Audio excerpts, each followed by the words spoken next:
Welcome, new citizens. I'm Matt from Madrealm Gaming, and today I'm going to be your guide for your first day here in the Stanton system. Stick with me and I'll show you how to navigate the verse, find and complete missions to earn credits, what to do with those credits, and wrap up by getting you headed on the right path to your first ship. I also want to take this moment to thank my patrons. You all help make this content possible, and your support means the world to me. Thank you so much. Once you have created your character's appearance, you'll be asked to select a location to spawn at for the first time. I recommend Lorville for most new players because it gives you access to almost every single mission type in the game. To interact with any object, including getting out of bed, you want to use your inner thought by holding F and selecting the option you want. In this case, get up. You can also get off of any seat or bed by pressing Y. Repeat this at the door so you can exit your apartment. Now make your way over to the elevators and use your inner thought to call it and head down to the ground floor. I've also made a helpful little short for each city showing you how to get to the airport, so you'll find those linked below. If you'd like to skip how to get to the Lorville airport, go ahead and click the timestamp down below as well. Movement in this game does follow your typical FPS controls, where you're going to use WSAD to move around, shift for sprint, control for crouch, X to go prone. And there is one slight difference. When you are wearing heavy armor, you will notice that your heart rate will go up, and that can be a concern, but right now, since you've just started spawning, you're not going to have any armor on, you're just wearing an undersuit. So you can go ahead and sprint your whole way down this path. The key thing to make sure that you're following is these signs that are marked in blue to show you that you're heading to Tisa Spaceport. Sometimes the train won't be here, that's not a big issue. Just wait a couple minutes and it'll show up. Make sure to take a left here, and this will take you to the customs location. Customs is where you're going to meet your spawning paths. So you'll see these orange terminals that kind of look like an iPad. You go ahead and use your inner thought on this, and this will get you to spawn your vehicle. Once you've spawned your vehicle, make sure that you keep track of which hangar or landing pad it's spawned at. Sometimes it doesn't tell you. Normally in the game, you should see a pop-up above your ship that will tell you which landing pad you are at, but unfortunately, that doesn't seem to be the case with Lorville in the current patch. Go ahead and follow the elevator down, go to your respective landing pad, and to get in the Aurora, you'll want to make sure that you're using this little step ladder on the side. Both sides have it. The Mustang only has a ladder on this left side, so make sure to look for that. Once you're in the cockpit, we need to go ahead and power your ship on. You can do this by holding your inner thought and going down to flight ready, or you can just simply press R on your keyboard. Once your ship is powered on, you're going to see several MFDs or multifunction displays pop up. We'll cover these more in depth in a later video. However, I want to briefly touch over these. If you go to the menu option in the top left, you can actually change what each of these screens is. On the right hand side, you'll see weapons right now. This is where you can keep a good track of where your missiles are if your ship has them. On the left, I just went to power. This is where you'll be able to distribute power more evenly to different components, power more to shields. If you go to the items tab, you'll be able to overclock your components. This is a little bit dangerous though, because it makes your components overheat faster and can cause them to break down quickly. Going back into the menu, we'll also be able to see the heat tab here, where it shows what your rough presence is, and you can also suppress your overall IR. This will allow you to decrease the range people can typically find your ship at. If we go over here to the self-status screen, which is usually up on every ship, this will show you how much damage you have taken if your shields are up, and if you're in a turret, it will show you which way you're facing. And then finally, we have our comms screen. You can use this to hail the landing services and hail other people that are in your friends list, as well as a target that you may have acquired.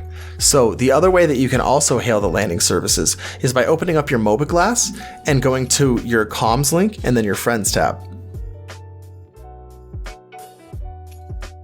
Okay, now that we've hailed the landing services, they're going to open the hangar doors for us. So what we want to do is take off. Now, everywhere that's Area 18 and Lorville, whenever you leave one of these hangars, you are going to need to leave through the landing splines. So give it a moment to let the hangar doors open up. Slowly take off by tapping spacebar. As you begin to gather speed, you'll see your momentum pick up on the meter on the left-hand side of your HUD. You can also control your maximum speed by using your mouse wheel. You'll want to turn until you locate this green tunnel, and then simply hold W to fly through it. You can also press C on your keyboard to enable cruise control. That will hold your throttle at maximum. Follow the landing spine until you reach the end of it, and then congratulations, you've completed your first takeoff. That's all there is to it. As you begin to leave the atmosphere, it will slowly increase your maximum speed, so just be aware of the fact that as you get further and further from the planet's surface, you are going to be able to travel faster and faster. Now, let's go ahead and set your new spawn point to the nearest orbital station so that you don't have to go through the entire city to spawn next time. Open up your Mobiglass and go to the skyline section along the bottom, or you can also press F2. Here you can open up the sky map by right-clicking twice to zoom all the way out, and you'll be able to double-click on whichever location you're trying to go to. In this case, we need to go to Hurston.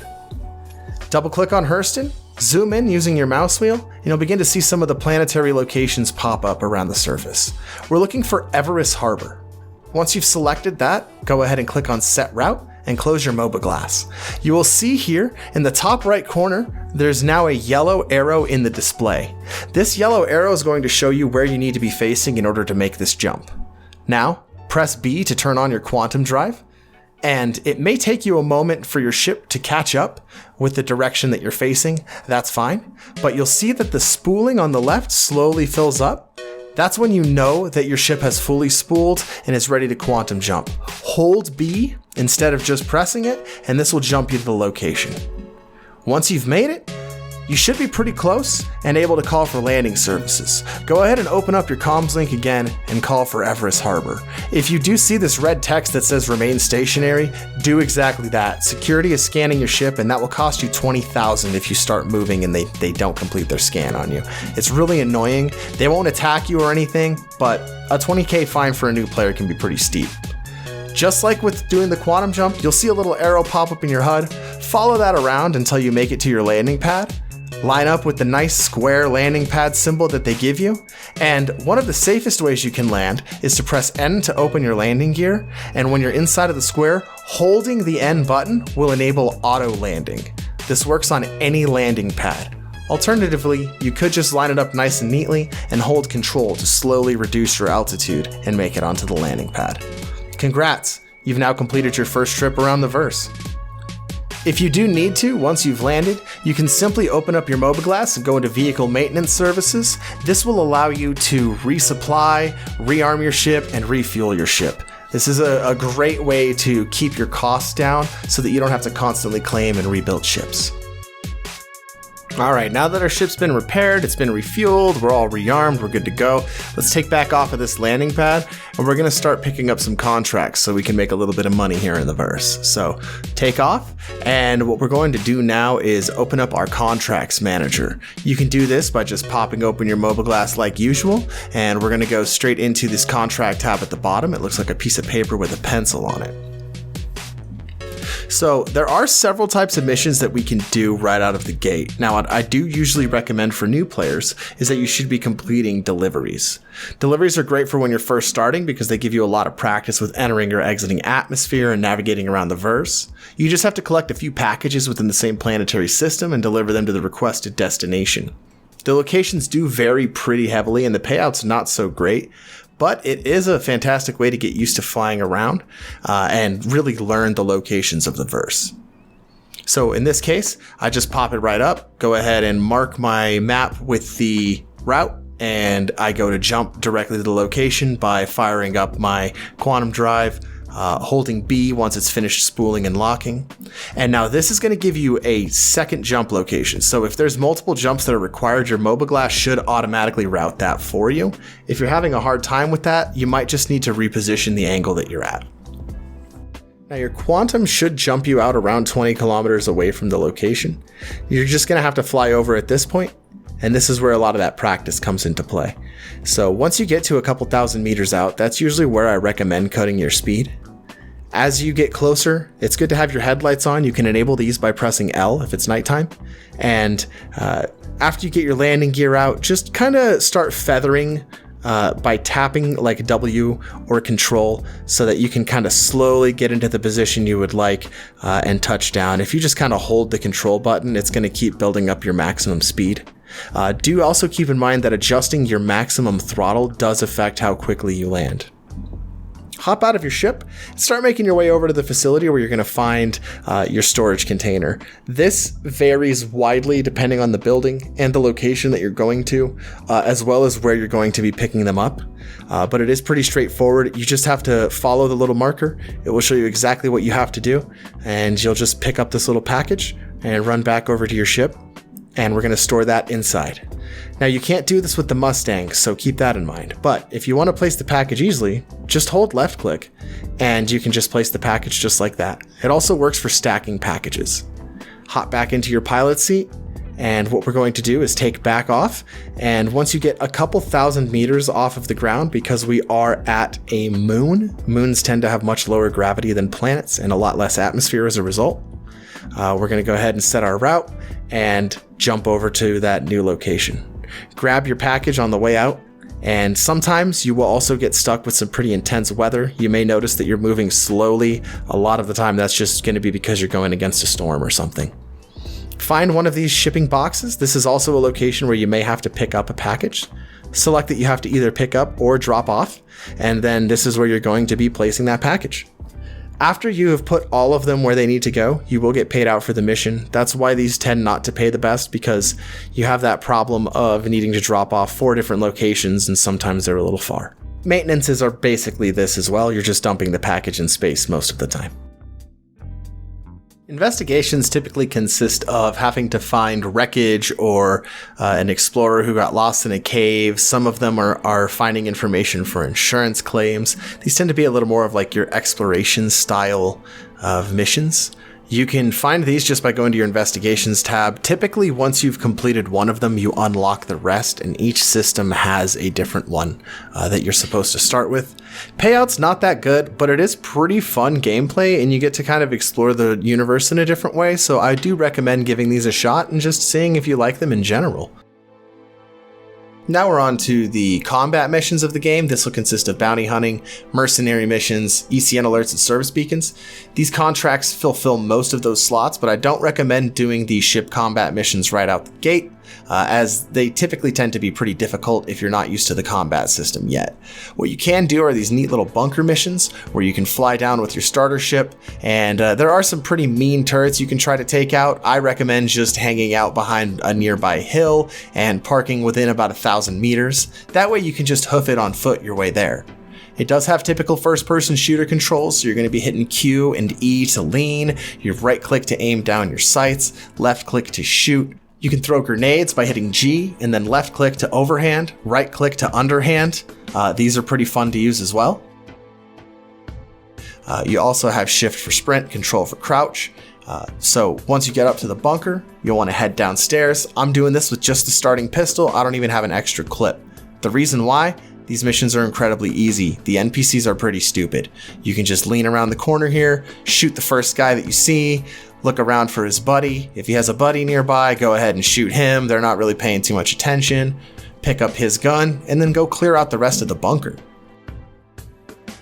Let's say you actually do want to buy some armor before you show up for this mission though. We're going to go to Port Olisar and Crusader. Now keep in mind every location has different trade goods. This place happens to have a Dumper's Depot, which functions as basically an auto parts store for your ships. You can buy all kinds of upgrades here. They're scattered across the verse. You also have Kasaba Outlet. That's another widespread clothing outlet that you can find all across the verse. Mainly what you'll buy here is water. You have Live Fire Weapons, which sells first-person shooter mission weapons, and med pens, oxy pens. You also have Garrity Defense, which sells the armor and undersuits. This is the place that we're going to be here for mainly. There's 2 ways that you can buy things. You can buy them using your inner thought if they're standing on one of the mannequins in the trade area, or if it's a weapon that's stacked on a rack. But most of the time you'll want to be purchasing things through the trade terminals. Now, undersuits are important and mostly are used for flare on your equipment, but without an undersuit you can't equip armor.